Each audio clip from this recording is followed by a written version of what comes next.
ঢাকা মহানগর গোয়েন্দা পুলিশ ডিবির সাবেক প্রধান হারুনের কথা নিশ্চয়ই মনে আছে, যিনি ক্ষমতার প্রভাব খাটিয়ে গড়ে তোলেন হাজার হাজার কোটি টাকার অবৈধ সম্পদ, যার মধ্যে রয়েছে কিশোরগঞ্জের মিঠামইনের প্রেসিডেন্ট রিসোর্টও।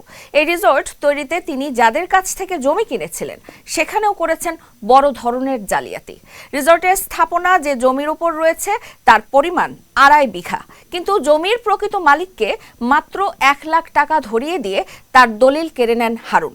দৈনিক যুগান্তরে প্রকাশিত এক প্রতিবেদনে হারুনের অবিশ্বাস্য দলিল কাণ্ডের বিষয়টি উঠে এসেছে। বিস্তারিত প্রতিবেদনে। প্রেসিডেন্ট রিসোর্ট নির্মাণে গরিব মানুষের প্রায় 121 বিঘা জমি নিজের আয়ত্তে নিয়েছেন হারুন, যার মূল্য প্রায় 7,27,27,000 টাকা। স্ট্রবেরি সুপার ডটেড ও ক্লাসিক ভ্যারিয়েন্ট সেন্সেশন জাগুক শিহরণ। কিন্তু জমির মালিকদেরকে সেই টাকা না দিয়ে ঠকানো হয়েছে চরমভাবে। সবচেয়ে অবাক করা বিষয়, 2.5 বিঘা জমি লিখে নিয়ে জমির মালিককে হাতে ধরিয়ে দেন 1 লাখ টাকা। আওয়ামী লীগ সরকারের সময়ে যে কজন দাপুটে পুলিশ কর্মকর্তা ছিলেন তাদের মধ্যে তৎকালীন আইজিপি বেনজির আহমেদের পরেই ছিল ডিআইজি হারুনের প্রভাব। সাবেক এই পুলিশ কর্মকর্তার বিরুদ্ধে নানা অপকর্মের অভিযোগ থাকলেও শেখ হাসিনার সময় তাকে শাস্তির পরিবর্তে দেওয়া হয় পদোন্নতি।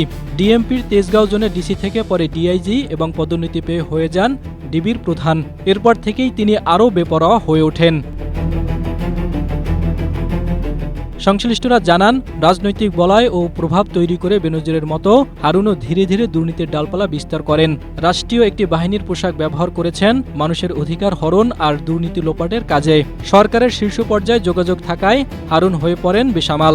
যদিও 2024 সালের 5 আগস্টে শেখ হাসিনার পতনের পর দেশ থেকে পালিয়ে যায় হারুন। জাহিদুল ইসলাম, এশিয়া পোস্ট।